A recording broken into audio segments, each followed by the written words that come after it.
Welcome दोस्तों, स्वागत है आप सभी का आपके अपने यूट्यूब चैनल एग्जाम तक में। दोस्तों, आज से हम शुरू करने वाले हैं यूपी टेट 2026 के लिए ऑनलाइन क्लासेस, जिसमें आप सभी को जो है क्वेश्चन के साथ साथ जो है उसकी थ्योरी भी आप सभी को बताई जाएगी। तो आप सभी को डेली जो है सभी सब्जेक्ट के वीडियो आप सभी को देखने को मिलेंगे, तो चैनल को ज़रूर सब्सक्राइब करिएगा।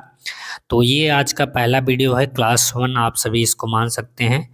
तो इसमें आप सभी को क्वेश्चन के साथ साथ जो है इसकी बहुत ही इम्पोर्टेंट फैक्ट भी आप सभी को बताया जाएगा। चलिए वीडियो को स्टार्ट करते हैं। तो यहाँ पर देखिए पहला क्वेश्चन है जो कि है सोशल साइंस का पेपर है ये, जो कि 2021 में हुआ था, यूपी टेट 2021 में। तो पहला क्वेश्चन देखिए, लोक कला का संबंध किससे है? ऑप्शन 1 है चित्रकला से, क्षेत्रीय कला से, आधुनिक कला से, प्रागैतिहासिक काल से। तो इसका राइट आंसर जो है ये है क्षेत्रीय कला से। लोक कला का जो संबंध होता है ये क्षेत्रीय कला से होता है। अब देखिए यहाँ पर जो है आप सभी को थ्योरी में दिया गया है, भारत की लोक कला नाट्य परंपराएं कहाँ से कहाँ पर जो है कौन सी हैं। जैसे उत्तर भारत में नौटंकी उत्तर प्रदेश की है, भाड़ पाथेर जो है कश्मीर का है, स्वांग हरियाणा और पंजाब का है, और दक्षिण भारत में बात करें यक्षगान जो नाट्य है ये कर्नाटक का है, थेरुकुथु तमिलनाडु का है, कथकली केरल का है। पूर्वी भारत की बात करें यात्रा बंगाल का है, भावना असम, छऊ झारखंड का है, और ये सभी नृत्य हैं। भवई जो है राजस्थान गुजरात में होता है, तमाशा महाराष्ट्र का है, दशावतार गोवा और कोंकण का है। तो अगला क्वेश्चन देखिए, क्वेश्चन नंबर 2 है, हिंदुस्तानी संगीत में श्रुतियों की कुल संख्या जो है कितनी मानी गई है? आप सभी इसका राइट आंसर बता सकते हैं, 13, 22, 12 या फिर 9। तो हिंदुस्तानी संगीत में श्रुतियों की कुल संख्या जो होती है ये होती है 22। ऑप्शन नंबर 2 करेक्ट है। देखिए कुल श्रुतियाँ कौन कौन सी हैं, जो कि फुल डिटेल में आप सभी को देखने को मिल जाएंगी। यहाँ पर देख सकते हैं कुल संख्या होती है 22, यहाँ पर इसका फुल डिटेल है। और ये जो है भरत मुनि के नाट्य शास्त्र पर आधारित होती हैं श्रुतियाँ। तीसरा क्वेश्चन देखिए, ईपड़ का संबंध किस राज्य से है? तो देखिए ईपड़ का संबंध जो है ये उत्तराखंड राज्य से होता है। किस राज्य से होता है? ये उत्तराखंड राज्य से होता है। अगला क्वेश्चन देखिए, जंगली गधों का अभ्यारण्य कहाँ है? जंगली गधे जो है किस अभ्यारण्य में पाए जाते हैं और ये कहाँ पर है? तो ऑप्शन है राजस्थान है, बिहार है, मध्य प्रदेश है, गुजरात है। तो इसका राइट आंसर है ये है गुजरात। जंगली गधे जो है गुजरात में पाए जाते हैं। और कुछ अभ्यारण्य, वन्य जीव अभ्यारण्य और राष्ट्रीय उद्यान मैं यहाँ पर लिख दिया हूँ, जैसे कि जिम कार्बेट जो राष्ट्रीय उद्यान है ये उत्तराखंड में है, यहाँ पर जो है बाघ हाथी पाए जाते हैं। काजीरंगा असम में है, गिर गुजरात में है जो कि एशियाई शेर के लिए एकमात्र आवास है गिर। रणथंभौर राजस्थान में है, सुंदरबन पश्चिम बंगाल में है जो कि रॉयल बंगाल टाइगर के नाम से प्रसिद्ध है। कान्हा कान्हा बहुत इंपॉर्टेंट है, कान्हा मध्य प्रदेश में है जो कि बारहसिंगा जंगल बुक की फेडस है। पेरियार जो कि केरल में है, केवलादेव राजस्थान में है, बांधवगढ़ मध्य प्रदेश में है, बादीपुर जो है कर्नाटक में है, हाथी के लिए प्रसिद्ध है, मानस असम में है, दाचीग्राम जो है जम्मू कश्मीर में। ये सभी राष्ट्रीय उद्यान है जो कि इम्पोर्टेंट है आप सभी के एग्जाम के लिए। अगला क्वेश्चन देखिए, कार्बन डेटिंग संदर्भित करता है? श्वेत पट पर लिखने के लिए कार्बन का प्रयोग, प्राचीन स्थलों में मौजूद हड्डियों या सामग्री को आयु का मापन, चट्टानों की शक्ति का मापन, या सभी? तो करेक्ट आंसर इसका है ऑप्शन नंबर सी, प्राचीन स्थलों में मौजूद हड्डियों या सामग्री को मापन इसके माध्यम से किया जाता है। तो देखिए यहाँ पर कुछ इम्पोर्टेंट पॉइंट आपको बता देते हैं, जैसे कि हमारे पृथ्वी जो है हमारे ग्रह से जुड़े तथ्य कुछ इम्पोर्टेंट है। जैसे पृथ्वी की आयु जो है 4.5 अरब वर्ष है। इस पे जो है सतह पर 71% जल है जो कि, और 29% भाग क्या है? स्थल है पृथ्वी में। और सबसे ज़्यादा पाई जाने वाली गैस नाइट्रोजन है पहले नंबर पर, दूसरे नंबर पर ऑक्सीजन है। तो देखिए यहाँ पर इम्पोर्टेंट फैक्ट भी आप सभी को साथ साथ बताया जा रहा है। अगला क्वेश्चन देखिए। अगला क्वेश्चन है, संविधान सभा ने कब राष्ट्रीय गान को अपनाया था? संविधान सभा ने राष्ट्रीय गान को कब अपनाया था? तो इसका जो राइट आंसर है ये है 24 जनवरी 1950 को राष्ट्रीय गान को अपनाया गया था। इसके इम्पॉर्टेंट फैक्ट की बात करते हैं। देखिए इम्पॉर्टेंट फैक्ट बहुत ही इम्पॉर्टेंट है। देखिए संविधान सभा का गठन जो है, पहली बैठक कब हुई थी? 9 दिसंबर 1946 को पहली बैठक हुई, जो कि पहली बैठक अस्थायी थी। इसके अध्यक्ष थे डॉक्टर सच्चिदानंद सिन्हा थे। दूसरी बैठक होती है 11 दिसंबर 1946 को, जिसके अस्थायी अध्यक्ष बनाए जाते हैं डॉक्टर राजेंद्र प्रसाद। और तीसरी बैठक होती है 13 दिसंबर 1946 के, जिसमें उद्देश्य प्रस्ताव पेश किया जाता है, जो कि जवाहरलाल नेहरू के द्वारा पेश किया जाता है। अगला पॉइंट देखिए, यहाँ पर जो है कब इसको उद्देश्य प्रस्ताव को स्वीकार किया गया? 22 जनवरी 1947 को। तिरंगे को कब स्वीकार किया गया था? 22 जुलाई 1947 को। और यहाँ पर 15 अगस्त 1947 को भारत की स्वतंत्रता दिवस मनाया जाता है। और देखिए 29 अगस्त 1947 को प्रारूप समिति का गठन किया गया था, जो कि प्रारूप समिति के अध्यक्ष पूछे तो डॉक्टर भीमराव अम्बेडकर आप सभी बता सकते हैं। मसौदा कब प्रस्तुत किया गया था? 21 फरवरी 1948 को। संविधान सभा को कब अंगीकृत किया गया था? 26 नवंबर 1949 को। इसमें कुल जो है 284 सदस्य के हस्ताक्षर थे। और संविधान सभा को कब पूर्णतः लागू किया गया था? 24 जनवरी 1950 को। इसकी अंतिम बैठक होती है 24 जनवरी को, जिसमें जो है अंतिम बैठक डॉक्टर राजेंद्र प्रसाद राष्ट्रपति राष्ट्रगान को अपनाया था। राष्ट्रीय गीत और राष्ट्रीय गान को 24 जनवरी 1950 को अपनाया गया था। और संविधान सभा को पूर्णतः लागू किया गया था 26 जनवरी 1950 को, जिसको गणतंत्र दिवस आप सभी कहते हैं। और इसको बनाने में कुल समय 2 वर्ष 11 महीने 18 दिन लगा था। कुल सत्रों की संख्या पूछा जाए तो 11 होती है। अगला देखिए क्वेश्चन, बायो मैग्निफिकेशन क्या होता है? तो बायो मैग्निफिकेशन होता है, ऑप्शन 1 है कंप्यूटर द्वारा चित्र के आकार में वृद्धि, जीव के आकार में वृद्धि, समय के साथ ऊतक में विषैले पदार्थों की बढ़ोतरी, इनमें से सभी। तो राइट आंसर है ऑप्शन नंबर इसका 3rd ऑप्शन। अगला क्वेश्चन देखिए, क्वेश्चन नंबर 8वां है, निम्नलिखित में से कौन जैव मंडल का अजैविक घटक है? अजैविक घटक नहीं है। कौन सा अजैविक घटक नहीं है? कि इसमें एक जैविक घटक है। देखिए ऑप्शन है मृदा, कवक, फास्फोरस या प्रोटीन। तो सबसे पहले आप सभी को पता होना चाहिए जैविक घटक कौन से होते हैं, अजैविक घटक कौन से होते हैं। इनमें अंतर आप सभी को पता होना चाहिए। जैविक घटक वे होते हैं पर्यावरण के जीवित भाग को जो है जैविक घटक कहा जाता है। जैसे कि पौधे हैं, जानवर हैं, मनुष्य हैं, ये सब जैविक हैं। सूक्ष्मदर्शी जो कि होते हैं। और इसके अलावा कवक जो है जैविक घटक है। और जैविक घटक को कैसे पहचानते हैं आप सभी? वे श्वसन करते हैं, वृद्धि करते हैं, प्रजनन करते हैं और मृत्यु होती है। वे सभी जैविक घटक होते हैं। अजैविक घटक की बात करते हैं तो पर्यावरण के जो निर्जीव भाग होते हैं उसको ये अजैविक घटक कहलाते हैं। जैसे कि सूर्य का प्रकाश है, पानी है, हवा है, मिट्टी है, तापमान है, चट्टाने हैं, वे सभी अजैविक घटक होते हैं। जैसे श्वसन, वृद्धि, प्रजनन नहीं करते हैं, भौतिक रासायनिक कारक होते हैं। तो ये सभी अजैविक घटक हैं। तो राइट आंसर इसका हो जाएगा, कौन सा होगा? इसमें कवक होगा। कवक जो है ये श्वसन करता है, वृद्धि करता है, इसलिए जो है ये जैविक घटक है, ना कि अजैविक घटक। अगला क्वेश्चन देखिए, यहाँ पर है क्वेश्चन नंबर 9वां, ग्रीन पीस इंटरनेशनल का मुख्यालय जो है कहाँ पर स्थित है? न्यूयॉर्क में, नागासाकी में, सिडनी में या एम्स्टर्डम में? तो राइट आंसर इसका है ऑप्शन नंबर 4। देखिए कुछ मुख्यालय हैं जो कि आप सभी के एग्जाम पॉइंट ऑफ व्यू से इम्पॉर्टेंट है। जैसे संयुक्त राष्ट्र संघ का मुख्यालय जो है न्यूयॉर्क है, ये अमेरिका है।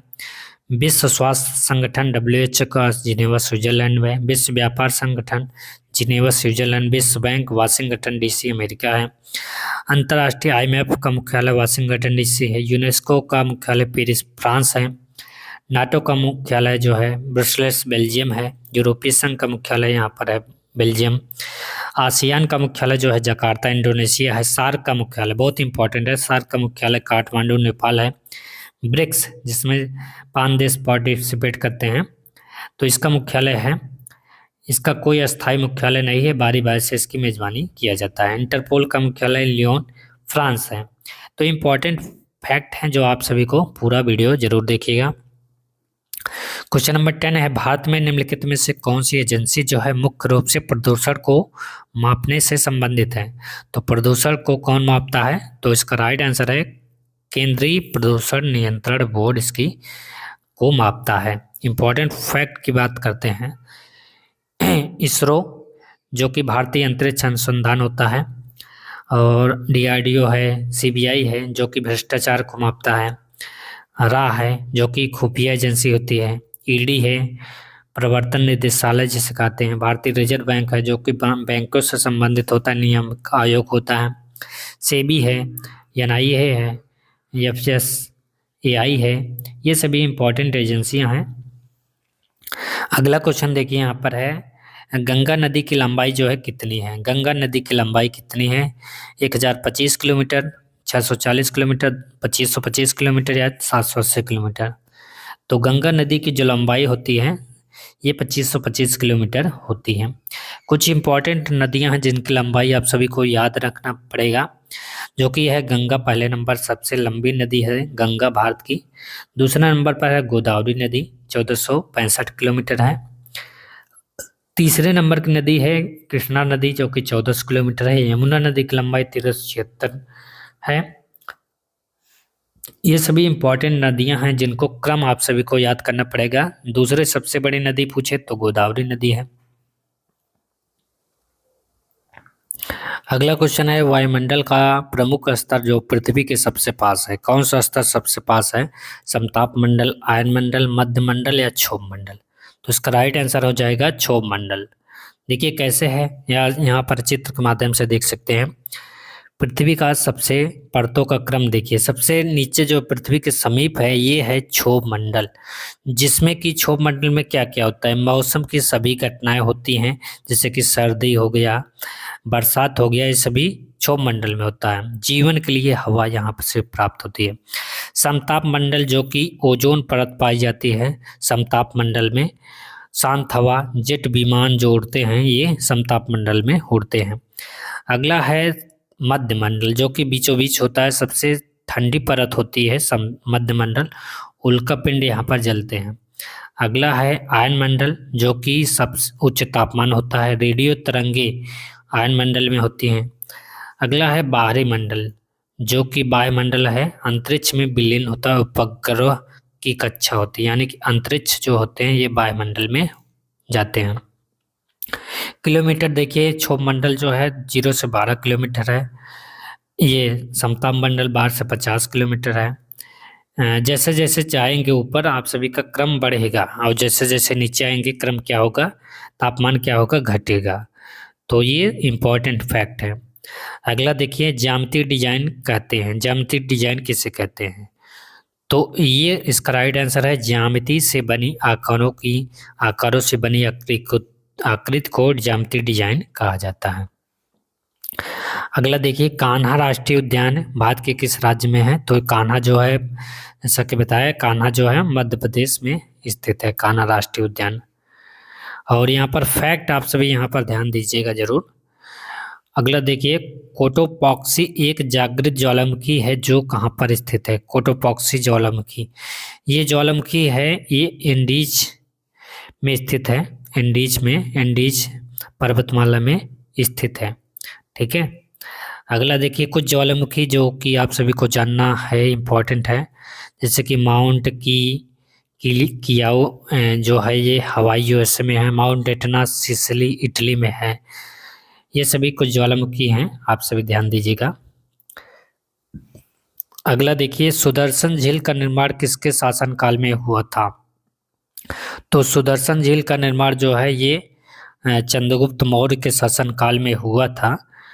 बहुत इंपॉर्टेंट क्वेश्चन है। कुछ झीलें हैं आप सभी यहाँ पर देख सकते हैं, जैसे वुलर झील जम्मू कश्मीर में है, डल झील जम्मू कश्मीर में है, साभर झील राजस्थान में है, पिछोला झील राजस्थान में है, भोजताल मध्य प्रदेश में है, नैनीताल झील उत्तराखंड में है, लोकटक झील मणिपुर में है, बहुत इंपॉर्टेंट है, चिल्का झील उड़ीसा में है, हुसैन सागर तेलंगाना में है, पुलिकट झील ये आंध्र प्रदेश तमिलनाडु में है। वेम्बनाड झील ये केरल में है। और इसके अलावा मीठे पानी खारे पानी की झीलें आप सभी को पता होना चाहिए। देखिए अगला क्वेश्चन देखिए, गोदावरी नदी निकलती है। गोदावरी नदी जो है कहाँ से निकली हुई है? ये दूसरी सबसे लंबी नदी है जो कि नासिक महाराष्ट्र से निकली हुई है। अगला देखिए, यहाँ पर कुछ नदियाँ हैं जो कहाँ कहाँ से निकली हैं, मैं आप सभी को डिटेल में बता देता हूँ। जैसे सिंध नदी की कहाँ से निकली है? तिब्बत में मानसरोवर झील के पास से ये निकली हुई है। सतलज नदी जो है ये तिब्बत में राक्षस ताल से निकली हुई थी, तिब्बत सतलज नदी। और ये ब्रह्मपुत्र नदी का उद्गम जो है तिब्बत में चिमांगुड ग्लेशियर से ये निकली हुई नदी है। कोसी नदी की बात करते हैं, तिब्बत और नेपाल से ये निकली हुई नदी है। और गंगा नदी आप सभी जानते हैं, कमेंट में ज़रूर बताइए कि गंगा नदी कहाँ से निकली हुई है।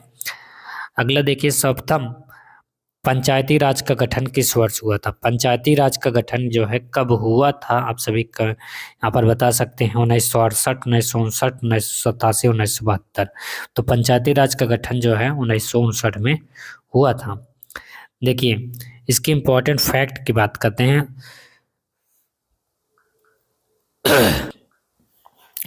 तो पंचायती राज के बारे में बात करते हैं। यहाँ पर ये त्रिस्तरीय ढांचा है जिसमें ग्राम आता है, ब्लॉक आता है, जिला आता है।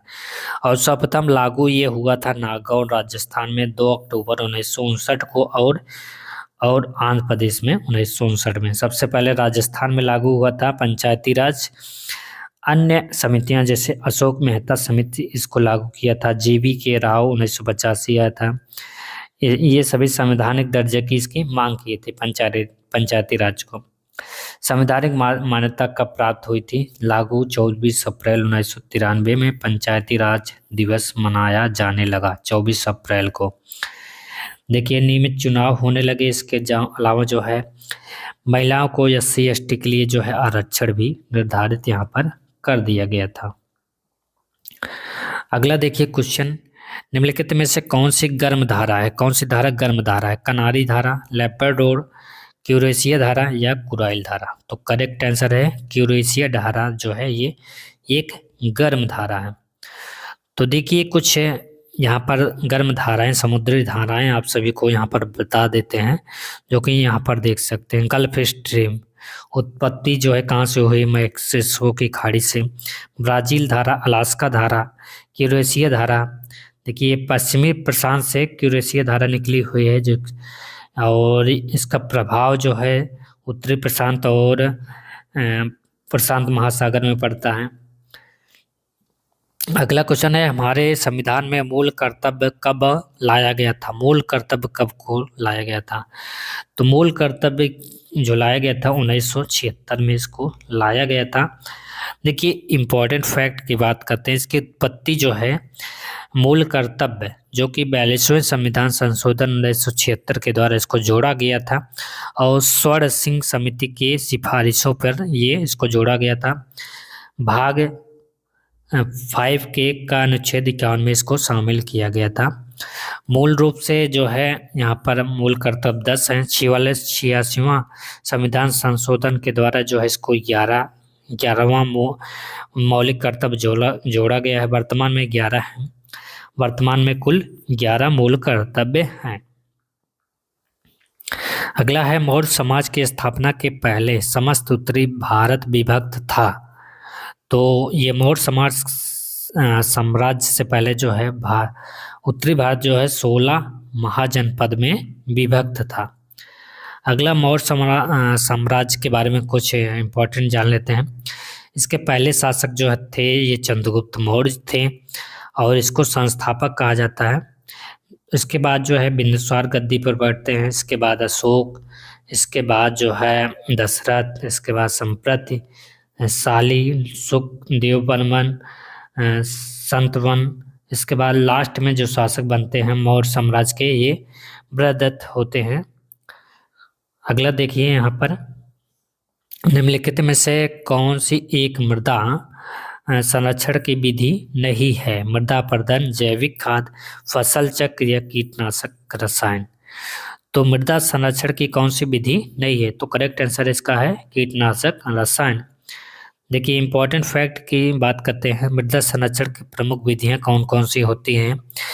वन लगा सकते हैं, सीढ़ीदार खेती कर सकते हैं, समोच्च जुताई कर सकते हैं, रक्षक मोखला कर सकते हैं, पलवार लगाना कर सकते हैं, फसल चक्र होता है, पट्टीदार खेती होती है, बांध बनाना होता है, नियंत्रण चराई कर सकते हैं।